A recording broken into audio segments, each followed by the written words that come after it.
আসসালামু আলাইকুম সবাইকে।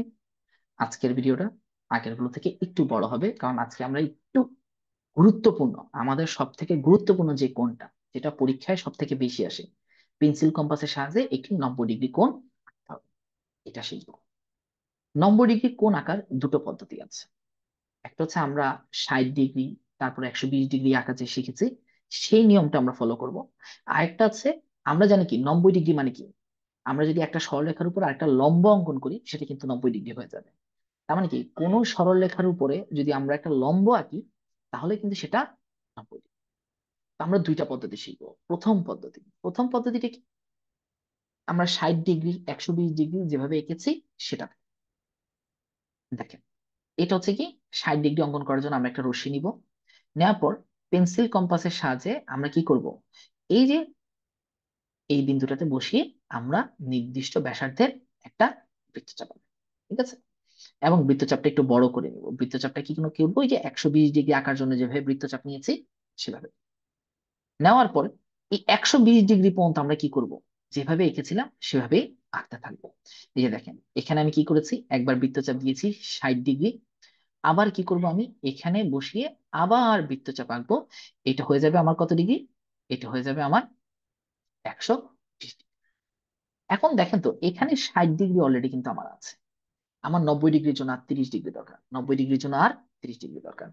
আমার কিন্তু এই অংশটাও, এই অংশটাও কিন্তু আমার কি, এই অংশটাও আমার 60 ডিগ্রি, এই অংশটাও আমার কি 60 ডিগ্রি।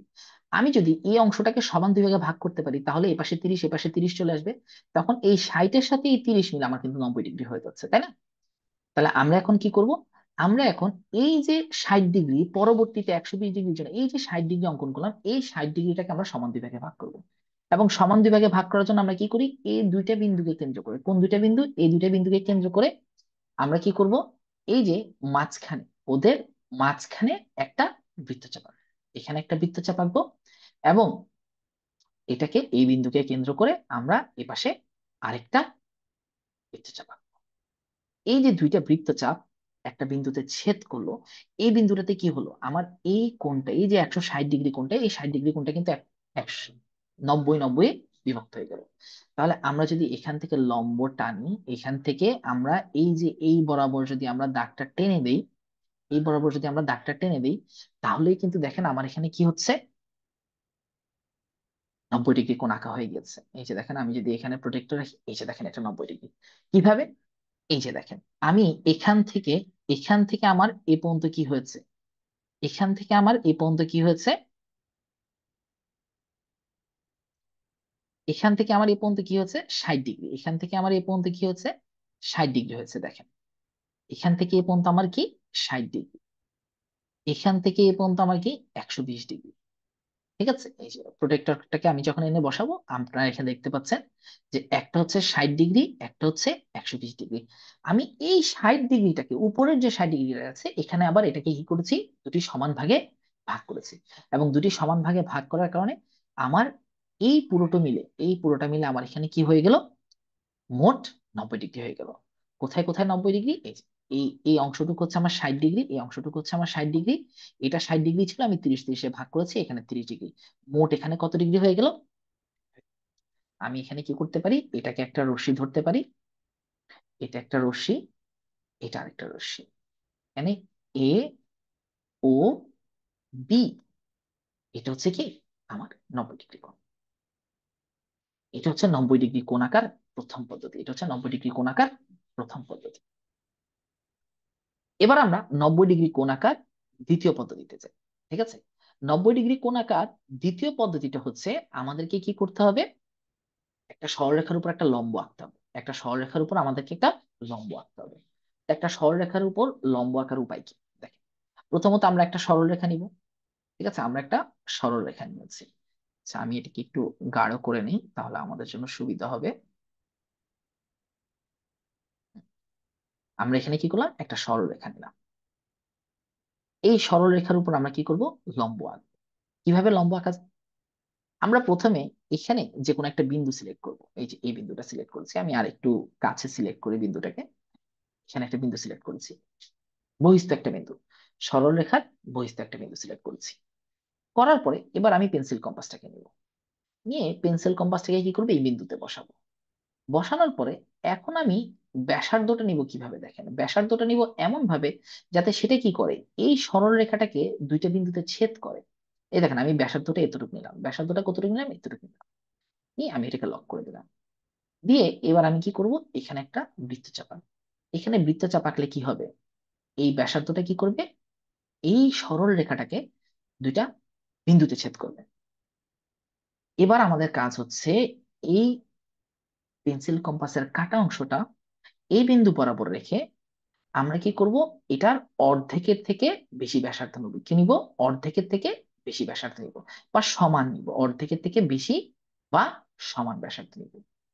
আমরা অর্ধেকের থেকে বেশি নিই চোখের আন্দাজে, অর্ধেকের থেকে বেশি না নিলে সমস্যা কি, আমি বলেছিলাম এর আগে একটা ভিডিওতে যে দেখাবো আমি অর্ধেকের থেকে বেশি না নিলে সমস্যা কি। দেখেন অর্ধেকের থেকে যদি আপনি কম নেন, আপনি যখন কি করবেন, এখানে বৃত্তচাপ আঁকবেন, এই পাশ থেকে একটা বৃত্তচাপ আঁকলেন, এই পাশ থেকে একটা বৃত্তচাপ আঁকলেন, আবার অপোজিট পাশ থেকে আপনি আরেকটা কি করবেন, বৃত্তচাপ আঁকবেন। এই দুইটা বৃত্তচাপ অর্ধেকের বেশি না হলে, অর্ধেকের বেশি না হলে এরা কোনোদিনও একটা একটাকে কি করবে না, ছেদ করবে না। তাহলে দুইটা বৃত্তচাপ আপনি দুইটা বিন্দু থেকে আঁকলেন, তারা যদি ছেদই না করে, আপনি ছেদ বিন্দু না পেলে আপনি সরলরেখাটা আঁকবেন কিভাবে। এটার কারণে আমাদেরকে কি করতে হয়, সব সময় অর্ধেকের বেশি ব্যাসার্ধ নিতে হয়। এই যে আমি অর্ধেকের বেশি ব্যাসার্ধ নিয়ে এটাকে লক করে দিলাম। লক করে দেওয়ার পর আমি কি করব, এবার আমি এই যে যে পাশে আমার বিন্দুটা আছে তার বিপরীত পাশে আমি দুটি বৃত্তচাপ আঁকবো। একটা হচ্ছে এই বিন্দুকে কেন্দ্র করে, আর একটা হচ্ছে কি, এই যে এই বিন্দুটাকে কেন্দ্র করে। দুটো বিন্দুকে কেন্দ্র করে আমি দুটো বৃত্তচাপ আঁকার পরে এবার আমি এই যে এই বিন্দু এবং নিচের বিন্দুটাকে যোগ করে স্কেল দিয়ে আমি বরাবর বসিয়ে আমি কি করব, এই দুইটা বিন্দুকে যোগ করে দিব। এবং এই দুইটা বিন্দুকে যোগ করে দিলে আমার এখানে একটা লম্ব আঁকা হয়ে গেল। তার মানে এখানে কিন্তু 90 ডিগ্রি আঁকাও শিখলাম আমরা, এবং তার সাথে একটা সরল রেখার বহিস্থ কোনো বিন্দু থেকে তার উপর কিভাবে লম্ব আঁকা যায় সেটাও কিন্তু আমরা শিখলাম। এই যে দেখেন আমার এখানে যদি আমি ধরি, এটা হয়ে গেল কি 90 ডিগ্রি। ঠিক আছে, তাহলে এটা 90 ডিগ্রি হয়ে গেল।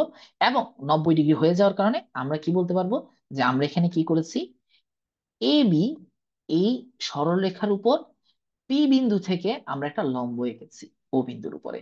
তাহলে পি ও বি এটাও হচ্ছে আমার কি 90 ডিগ্রি, পি ও এ এটাও হচ্ছে আমার 90 ডিগ্রি, উভয় পাশে আমার 90 ডিগ্রি কোণ উৎপন্ন হচ্ছে।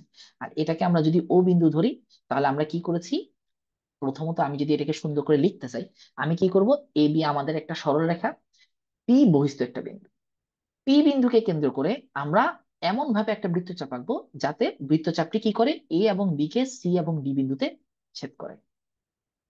এবার সি ও ডি বিন্দুকে কেন্দ্র করে সিডি এর অর্ধেকের বেশি ব্যাসার্ধ নিয়ে আমরা দুটি বৃত্তচাপ আঁকবো। কোথায়, পি যে পাশে আছে, সরল রেখার যে পাশে পি আছে তার বিপরীত পাশে দুটি বৃত্তচাপ। এই দুটি বৃত্তচাপ ও বিন্দুতে ছেদ করেছে। সরি, এখানে আমরা ও বিন্দু না দিয়ে আমরা এখানে কিউ বিন্দু দিই, কিউ বিন্দু দিই, ঠিক আছে। এরপর আমরা কি করব, স্কেল বসিয়ে এই পি এবং কিউ বিন্দুটাকে যোগ করে দিব। যোগ করে দিলে কি হবে, পি কিউ সরল রেখাটা এই বি সরল রেখাকে ও বিন্দুতে ছেদ করবে, এবং এই ও বিন্দুতে কি হবে আমার এখানে, পি ও বি একটা 90 ডিগ্রি কোণ, পি ও এ আরেকটি 90 ডিগ্রি কোণ উৎপন্ন হবে। এবং পিও, পিও কি হবে, এ বি এর উপর লম্ব হবে। আমরা একই সাথে দুটো জিনিস শিখলাম, একটা হচ্ছে কি, কিভাবে কিভাবে একটা সরলরেখার বহিস্থ কোনো বিন্দু থেকে তার উপরে লম্ব আঁকা যায়, অথবা কিভাবে একটা 90 ডিগ্রি অঙ্কন করা যায়। ভিডিওটা একটু বড় ছিল, সবাই দরকার হলে 2 বা 3 বার দেখবেন এবং এটার সাথে সাথে মিলিয়ে আঁকার চেষ্টা করবেন, তাহলে ইনশাল্লাহ আপনারা বুঝতে পারবেন। ধন্যবাদ সবাইকে।